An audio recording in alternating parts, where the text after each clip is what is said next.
teman-teman, kembali lagi di Leaders Talk, Do Good Deeds, Stand Up and Lead.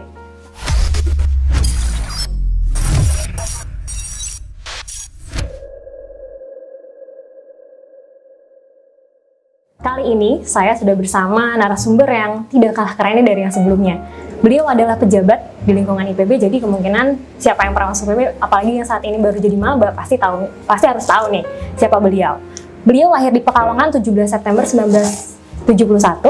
Saat ini beliau menjabat sebagai Rektor IPB. Jadi kita sambut sekalian Bapak Arief Satria. Apa kabar Pak? Alhamdulillah baik dia. Ya, Pak. Sibuk gimana nih Pak? Di kondisi masih mau menyambut new normal tengah-tengah pandemi. Sibuk dan aktif itu beda. Oh, oke. Ya.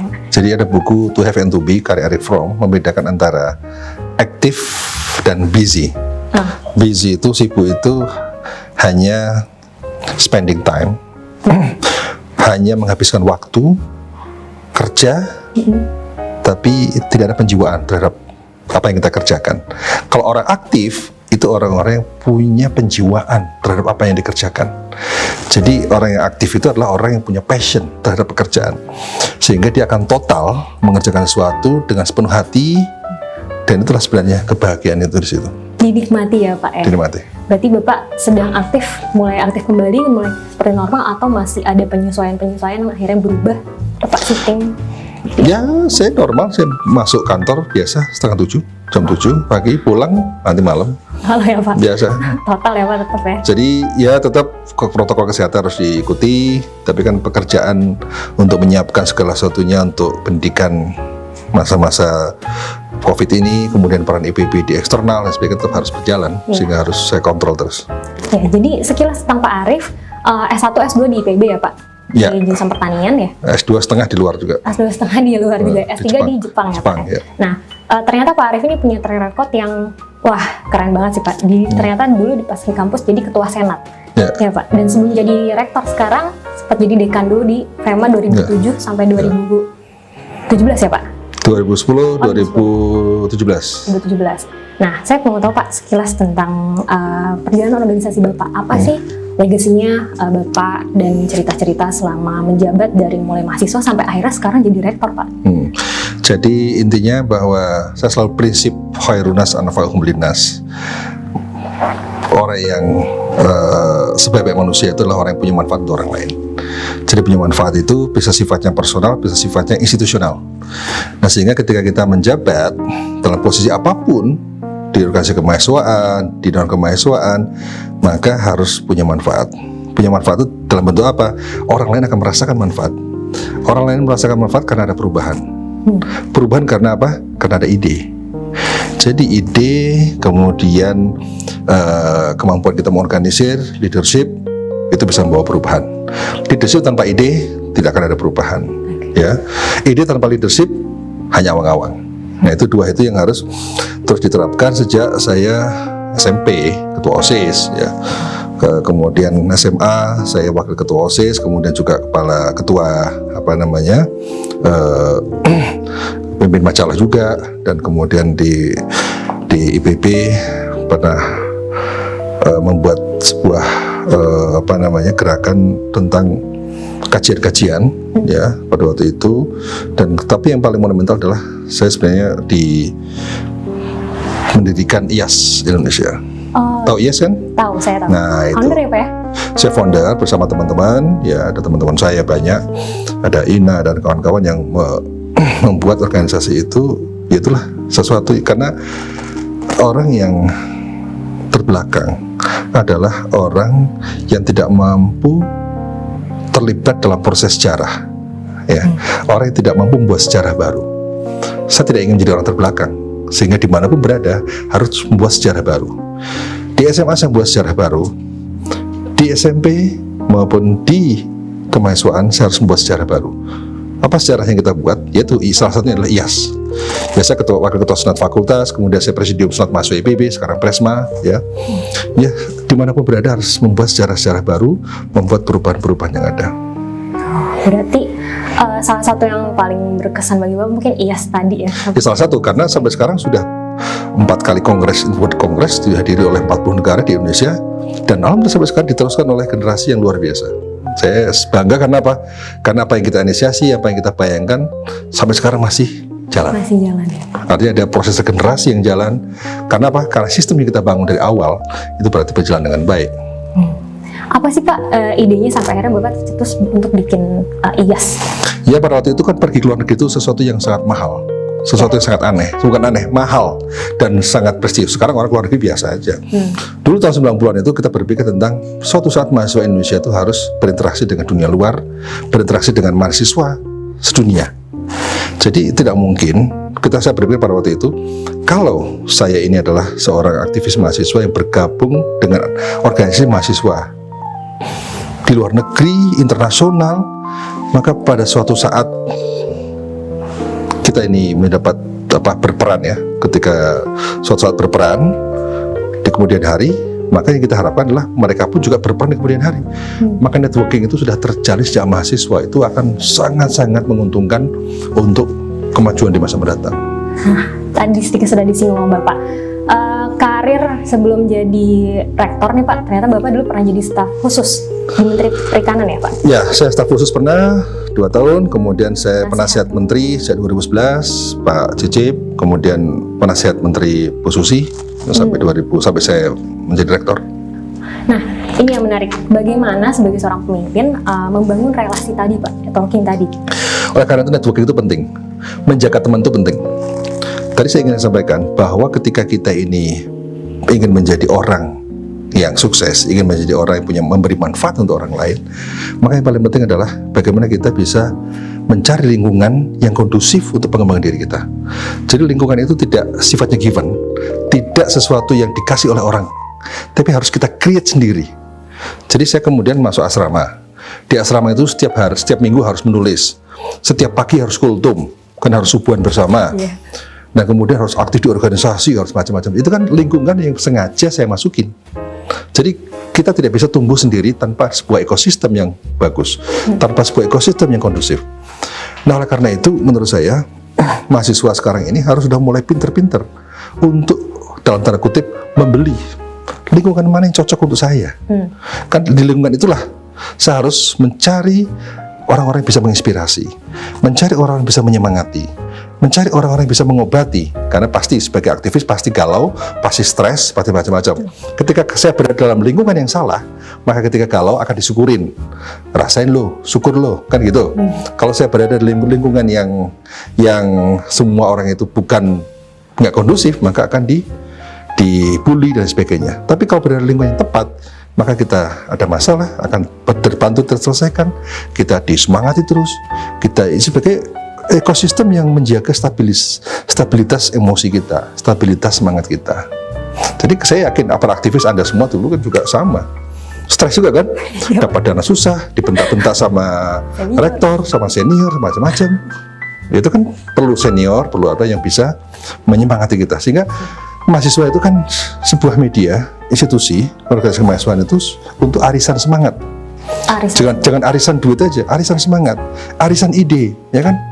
Nah disitulah kita cari lingkungan, ekosistem yang bisa membuat ide kita semakin brilian, membuat semangat kita semakin. Yang bisa siapa? Ya kita sendiri yang bisa mencari. Jadi kita tuh harus menciptakan lingkungan itu by design, bukan by accident. Tiba-tiba saya berada di kos-kosan ini, memilih kos sekarang hanya yang paling murah atau yang paling dekat kampus, tidak pernah berpikir lingkungan kos itu membuat added value kita itu bertambah, ya kan? Cari kos itu yang dimana lingkungannya adalah orang-orang yang bisa memberikan added value, bukan orang-orang yang begadang terus, merokok, main kerambol, yang kegiatan-kegiatan yang kalau sehari itu terus kan tidak memberikan benefit yang luar biasa buat kita.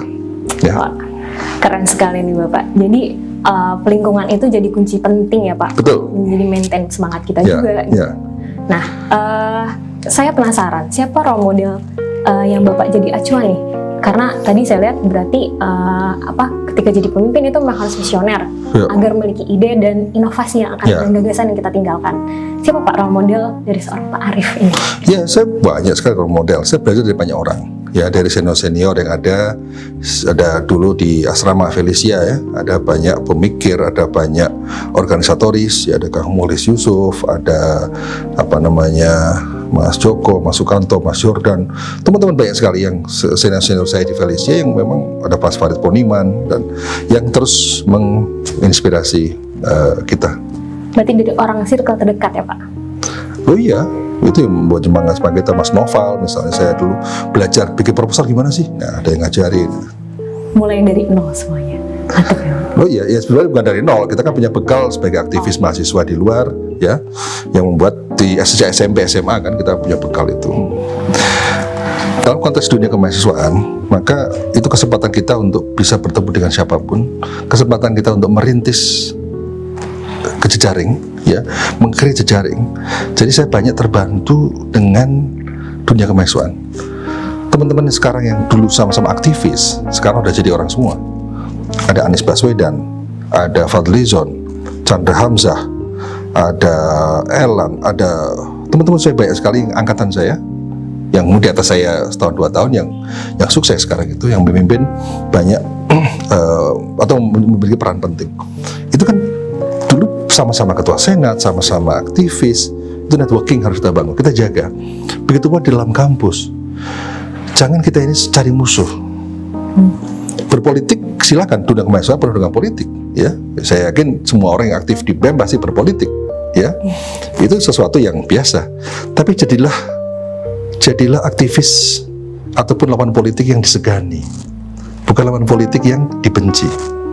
Saya dulu secara politik berseberangan dengan banyak teman-teman saya alumni, tapi alhamdulillah mungkin saya disegani oleh mereka sehingga sampai sekarang persahabatan itu pelanggang.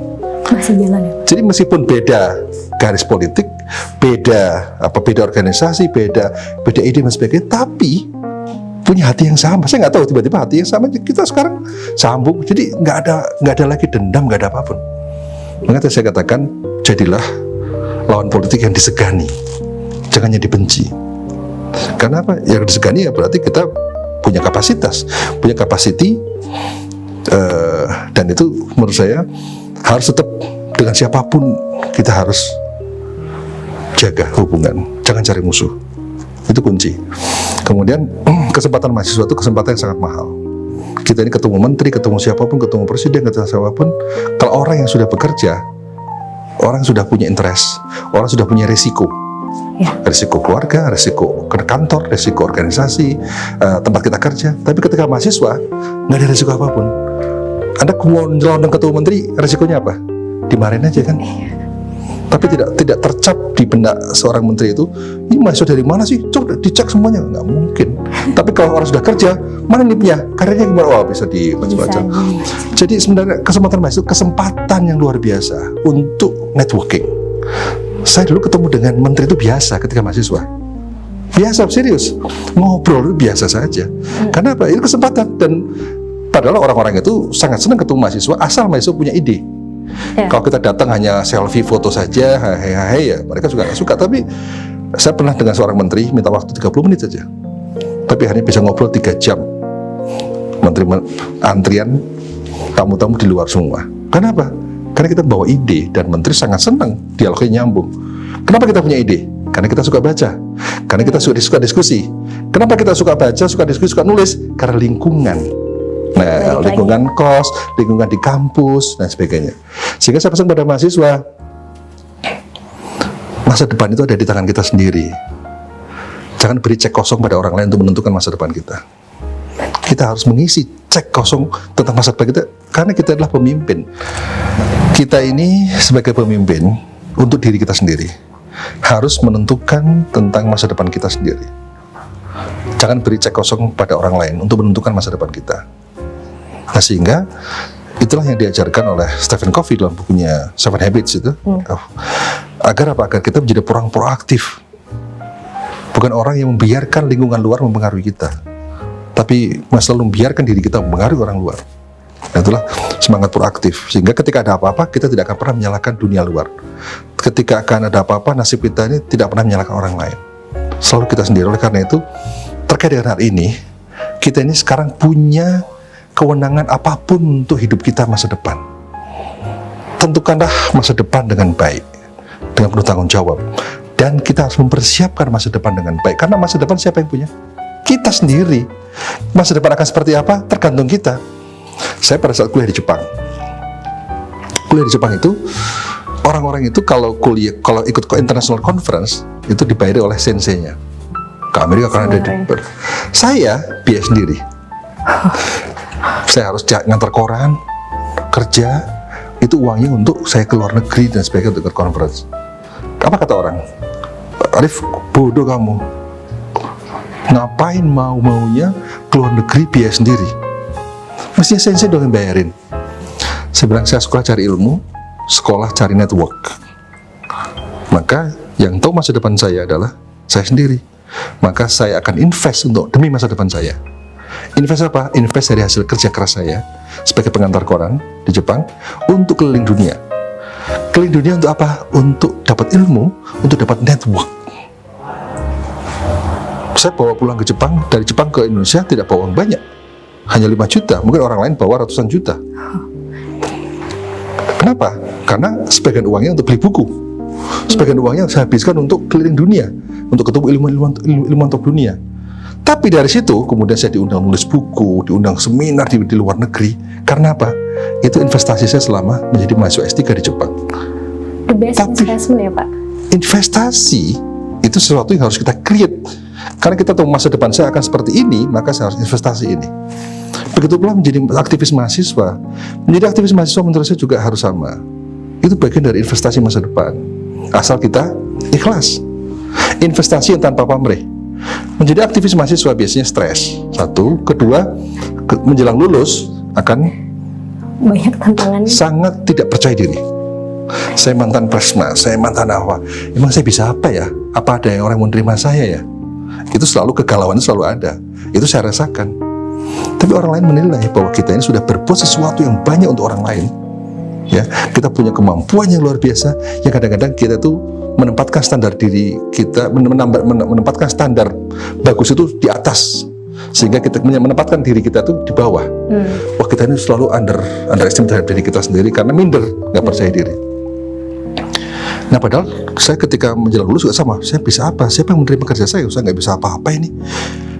Tapi alhamdulillah bisa jadi dosen. Karena orang-orang lain, para dosen senior, para senior di IPB melihat, wah ini ada orang mantan aktivis, potensial, bisa nulis, bisa ini, direkrutlah saya di sini. Nah, ketika saya direkrut di sini, kemudian saya bisa ya berkembang terus. Ya. Jadi itu bagian dari menurut saya. Ini tidak semua ini bukan tiba-tiba. Ini barangkali saya tidak pernah terpikir jadi dosen, tidak pernah terpikir jadi rektor. Ya mungkin itu bagian dari investasi investasi yang saya lakukan sejak dulu. Ya barangkali inilah balasan Allah kepada saya atas investasi yang dulu saya berikan, investasi yang tidak ada nilai materialnya ya. Tapi dulu sering mikirin orang lain, suka ya saya kira setiap orang punya investasi masing-masing. Ya. Tapi yang penting itu kan keikhlasan. Keikhlasan terjadi karena apa? Karena kita tadi aktif, kita punya passion, kita bekerja dengan hati. Ukuran orang bekerja dengan hati itu apa? Tidak kenal waktu. Jadi kalau orang bekerja terpaksa, maka kalau orang bekerja tanpa hati, maka dia akan sifatnya lebih oportunis, mencari momen-momen penting saja dia akan ngambil, tapi tidak mau dapat pahitnya. Ketika momen penting menguntungkan dia akan ambil, ketika nggak penting dia akan di belakang. Itu oportunis dan di mahasiswa ada nggak banyak. Tapi mental oportunis seperti itu akan terbawa sampai akhir kalau kita tidak mampu merubah. Sehingga yang penting bagi kita adalah kita punya kesadaran tentang kita ini seperti apa sih, saya itu oportunis apa tidak, saya itu ada kejujuran terhadap pribadi paling penting. Sehingga kesempatan mahasiswa adalah kesempatan untuk merubah, karena 4 tahun itu adalah pembentukan karakter, dan pembentukan karakter itu terakhir pada tingkat 4. Setelah lulus karakter sudah terbentuk, bisa nggak berubah? Bisa, tapi butuh effort yang luar biasa. Oleh karena itu lagi-lagi ini kejujuran sebagai seorang aktivis, kejujuran sebagai seorang mahasiswa terhadap dirinya sendiri itu menjadi penting. Berarti fokus pada diri sendiri, apa yang bisa masih dalam jangkauan itu yang harus dikerjakan ya Pak. Lo ya, dia punya passion, punya bekerja dengan sepenuh hati, dan kemudian itu menurut saya sesuatu yang sangat penting, dan penting lagi ikhlas membantu orang. Jadi kalau orang sudah punya passion, Anda passion musik, kenal waktu nggak akan kenal waktu. Passion sebagai itu enjoy aja. Dia itu membuat kita awet muda. Betul Pak, nikmat ya Pak, walaupun orang bilang itu capek, tapi Loh iya, kalau kita terpaksa, itu namanya kita teralienasi. Itulah artinya sibuk. Jadi kerja habis waktu, tapi tidak ada sesuatu yang melekat di hati, tidak ada penjiwaan, sehingga ya pekerjaan ada jelas, tapi tidak ada sesuatu gitu, kepuasan batin yang luar biasa. Itu.